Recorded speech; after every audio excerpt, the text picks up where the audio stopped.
Olá, meu amigo, minha amiga. Estamos de volta com mais um Portal do José. Hoje num dia especialmente significativo para todos nós que fazemos enfrentamento cotidiano contra essa gente tão criminosa, insana, vigarista, extremista que está nas redes e também em outros ambientes políticos. Isso porque o presidente Lula, hoje numa reunião ministerial, resolveu chamar a atenção para alguns aspectos políticos no meio dessa luta, mostrando que ele está disposto agora a vir também para o engajamento, como a gente tem sempre cobrado, né? O engajamento da luta política, para desmascarar o que acontece aqui no nosso país e esvaziar o discurso dessas criaturas. Hoje ele chamou nessa reunião o ex-presidente da República de um covardão e fujão. E qual é a reação de um covardão? Se acovardar. Ele não está falando absolutamente nada, está colocando aqui os seus lacaios para tentar explicar alguma coisa, mas não dá, né? E quando o Lula faz essa declaração, ele coloca o universo da extrema-direita todo para refletir se aquilo que ele está dizendo é verdade ou não é verdade. E por que o ex-presidente da República não reage? E reagindo, o que ele poderia dizer? Bom, e aí os seus mais fiéis seguidores estão tentando dourar a pílula, dizendo que é o melhor momento que a figura do inelegível está passando, né? Agora imaginem se fosse o pior, né? Eu vou conversar com vocês sobre essas questões e de mais uma novidade muito importante sobre uma fila que estava sendo desorganizada e agora parece que ela vai retomar um caminho para cobrar responsabilidades criminais dessas criaturas que fizeram tantas coisas para matar pessoas durante o período da pandemia aqui no nosso país. Bom, vou conversar com vocês sobre essas questões, mas antes de mais nada, é sempre muito importante convidar você que está chegando agora ao nosso portal e ainda não nos conhecia, para que você se inscreva aqui conosco, conheça também os nossos outros vídeos. Se você gostar, compartilhe, recomende, não se esqueça. Dê o seu joinha, que é muito importante, o seu comentário, e se puder, se inscreva aqui também no nosso clube de membros, tá legal? Você que é muito bem-vindo e muito bem-vindo. Gente, muita coisa nesse começo de semana, viu? Vou começar aqui por essa fala aqui, né, do Van Garten. Declaração de Lula sobre Bolsonaro é desespero, diz Van Garten. Ele coloca aqui na parte aqui do texto dele, né? Segundo Van Garten, o presidente está em desespero completo, presidente Lula. Com a direita que disse viver o seu melhor momento desde 2020, enquanto a esquerda estaria embaixo. Gente, essa fala do Van Garten, ela, enfim, confirma isso, né? Que a figura do inelegível é um covarde, mas nós vamos ver que a reação dele é a reação de um covarde e canalha. Me desculpem aqui, tá, gente? Mas quando eu mostrar para vocês o que eu vou mostrar, vocês haverão de concordar comigo, né? Então vamos lá.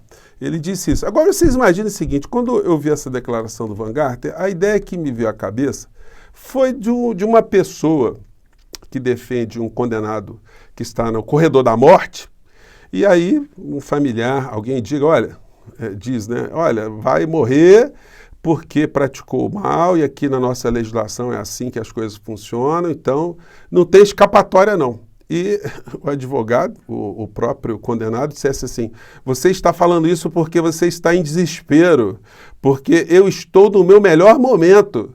Olha, se esse é o melhor momento, imaginem qual será o pior momento, né? Mas no mundo paralelo dessa gente, é isso que acontece. E qual foi a reação do inelegível? Enfrentou o debate porque ele foi acusado de ser covarde e de ser fujão. Ele não argumentou em relação aos fatos que foram apresentados, né? Que eu não quis dar golpe, quem são covardes são os generais, eles que são covardes, eu sou um valentão, eu sou um viril, eu ia dar um golpe mesmo. Ou simplesmente eu não fugi, eu fui passar férias roubando joias do povo brasileiro, utilizando a aeronave da presidência da República de forma ilegal, ilícita, cometendo crimes. O que ele vai poder dizer? Então, essa fala de Lula, por menos que as pessoas estejam percebendo, ela traz um debate à tona, né? E deixa essa gente muito envergonhada. O que o bolsonarista vai dizer para você se você lançar essa? Que ele é um covardão e um fujão, né? Então, é uma questão importante que soma a luta aqui nas redes todos os dias contra essa gente. E aí, o que faz o inelegível? Publica o seguinte post, né? Nordeste ontem e hoje. Aí bota aqui um bolsonarista, evidentemente, né? Que diz que a água lá da transposição do Rio São Francisco, a água acabou, né? Então, segundo ele, Aí ele fala, o Bolsonaro inaugurou a transposição do Rio São Francisco, né? E aí mostra aqui o Bolsonaro, lá na cidade de Jati, no Ceará, né? Então, 170 anos foi lá, o Bolsonaro colocou isso aí, né? Bom, daí é o seguinte, eu entrei aqui no canal de um amigo, né? Erivando Aventuras, que é um pescador, né? Tá ali sempre observando os riachos, os rios, né? Conversando, publicando vídeos sobre o assunto. E especificamente sobre essa barragem, olha o que ele diz aqui, que ele documenta para nós. Vamos lá. E Bolsonaro veio, o ex-presidente veio, inaugurou aqui. Isso aí todo mundo sabe que foi postado nas redes sociais e tudo, foi divulgado. A inauguração foi aqui, nesse localzinho aqui, em fevereiro do ano de 2022. Em março de 2022, com 40 dias após a inauguração, estava seco, do jeito que está hoje. E ficou um pouco de os dias paralisado, ia, voltava. Outubro, mês das eleições para presidente, mês de outubro, estava seco. Novembro estava seco. E aí, gente, o que acontece é que tem um problema estrutural nesse negócio aí, que as bombas funcionam e não funcionam, mas aí é o seguinte, né? O canalha, ele coloca um vídeo como se o governo que entrou tivesse fazendo gestão para acabar com a água do povo nordestino, né? Então, além de covarde e fujão, é um canalha, né? Você acha que estou exagerando? Bote seu comentário aí depois, tá bom? Bom, e aí eu fiquei muito contente hoje também, porque muitas coisas que a gente vai reverberando, elas vão chegando a muitas pessoas, né? Hoje eu vi a coluna do Reinaldo Azevedo falando o seguinte, escrevendo o seguinte, teses canalhas, 1, ato preparatório, uma ova. Meu polo é golpista na cadeia. Então, quer dizer, a tese, né, que essa gente fica dizendo, estavam só em atos preparatórios, enfim, isso aí já está por terra também. Eu vejo os principais colunistas aqui no nosso país percebendo que não foi ato preparatório nenhum, já foi execução, né? E a execução é crime, e os crimes vão dar uma soma pesada para a criatura, como eu disse para você, ele vai ficar inelegível por mais 30 anos depois que for condenado, né? Nós vamos ficar livres dessa criatura, mas tem mais coisas vindo que eu vou mostrar para vocês. Bom, o defensor maior da criatura, do indefensável, ele publicou um vídeo hoje à tarde com esse título aqui. Bolsonaro é a vítima da maior fake news da história do Brasil, dizendo que tudo que nós estamos vendo de golpe e a narrativa da imprensa. É tudo narrativa da imprensa. Preste atenção. Essa fake news de minuta de golpe, isso é invenção do Grupo Globo, Rede Globo, Jornal Globo, Globo News, Rádio Globo e CBN. Lamentável. E aí ele vai desenvolvendo essa teoria aí que é uma fake news, né? Os generais todos estão mentindo, a Polícia Federal está mentindo. Nós estamos vítimas aqui de uma ilusão de ótica, né, desses fatos todos. Só quem desmente o formador, né, do caráter do canalha que eu acabei de informar para vocês, ele está sendo desmentido por um próprio membro da extrema-direita, que é o neto do ditador Figueiredo, né, que dizia que o golpe estava sendo urdido aqui no nosso país. E hoje temos uma notícia importante, né?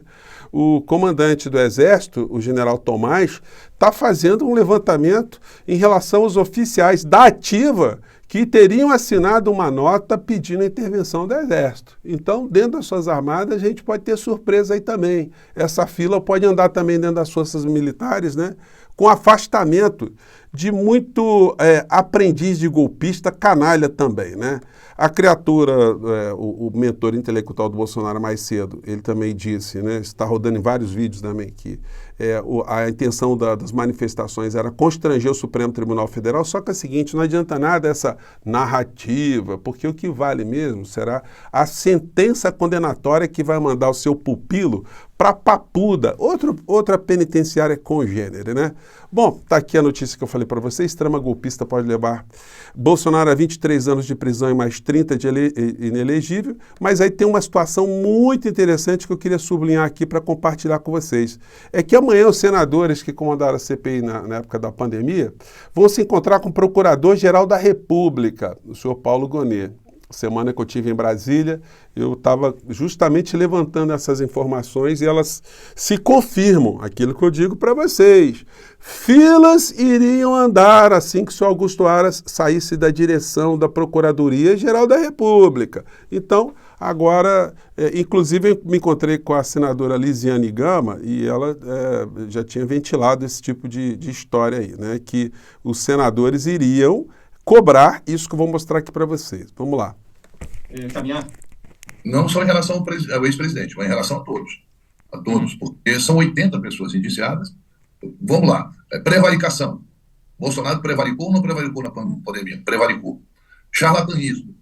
Ele não fez charlatanismo em relação a remédios que não eram. São os crimes que o Bolsonaro está elencado como autor, né, direto. Né? Depois o senador Aziz aqui, ele diz sobre esse encontro que eu comentei com vocês. Eficiente, eficaz. Epidemia com resultado de morte. Quantas vezes ele disse que para a pessoa não usar... Ele chegou a tirar a máscara de uma criança num evento no Rio Grande do Norte. Isso são imagens e falas dele que o culpam. E o Aras não viu nada disso. Outro dia você diz, foi o Thales que disse, mas você reconduziu o Aras. Nós reconduzimos o Aras pela porta da frente. Ele sai pela porta dos fundos da Procuradoria-Geral da República. Aí não sou eu, é ele. Ele fala uma coisa para a gente num debate, lá no Senado, depois age de outra forma. Infração a medidas sanitárias preventivas. Quantas vezes ele fez motocicletas em plena pandemia e não usava máscara, foi multado em alguns estados, né? O emprego irregular de verba pública, em relação a isso. Incitação ao crime. Quantas vezes ele citou o crime? Falsificação de documentos particulares. Aí está a vacina, uma delas. Né? A carteira que ele nunca se vacinou.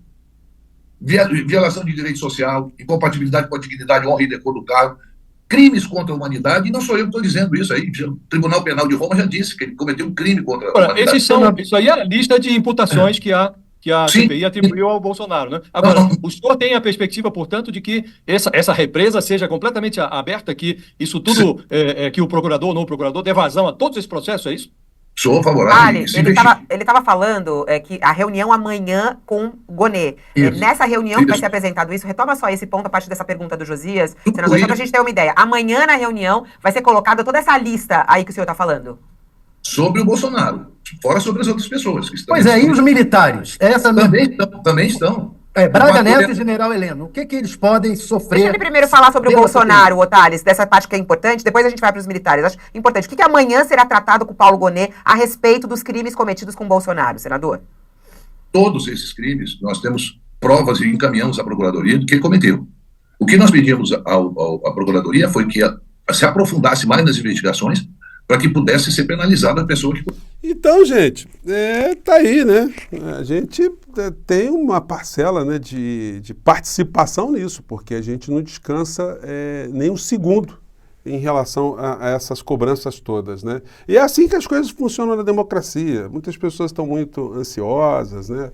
Enfim, o que é natural, porque a gente quer ver justiça logo, mas vamos lembrar, né, que o ministro Alexandre de Moraes, por mais contundente que ele seja, ele depende também de ações que são movidas pelos delegados de Polícia Federal e pelos membros do Ministério Público. Ele não pode sair prendendo, tem que haver uma provocação da Polícia Federal, enfim, que está fazendo o trabalho de montar o quebra-cabeça e também, com certeza, com participação de pessoas do Ministério Público, para que uma vez a denúncia apresentada pelo Procurador-Geral da República, Paulo Gonê, o criminoso, covardão, fujão e canalha não possa mais fugir, não possa mais escapar, e outros que estão com ele passem a ter o mesmo destino também. É por isso que nós fazemos aqui todos os dias, né, essa menção. A gente tenta ajudar que a opinião pública vá se conscientizando para que, de fato, a justiça seja alcançada aqui no nosso país em relação a essa gente, né? Gente, eu fico por aqui. Eu vou comentar amanhã com vocês um aspecto também da eleição que teve lá na Rússia, que é um assunto que envolve geopolítica, mas tem a ver com a nossa realidade também, né? Mas fica para o nosso papo de amanhã, tá bom? Eu fico por aqui, um grande abraço e até o nosso próximo portal. Tchau!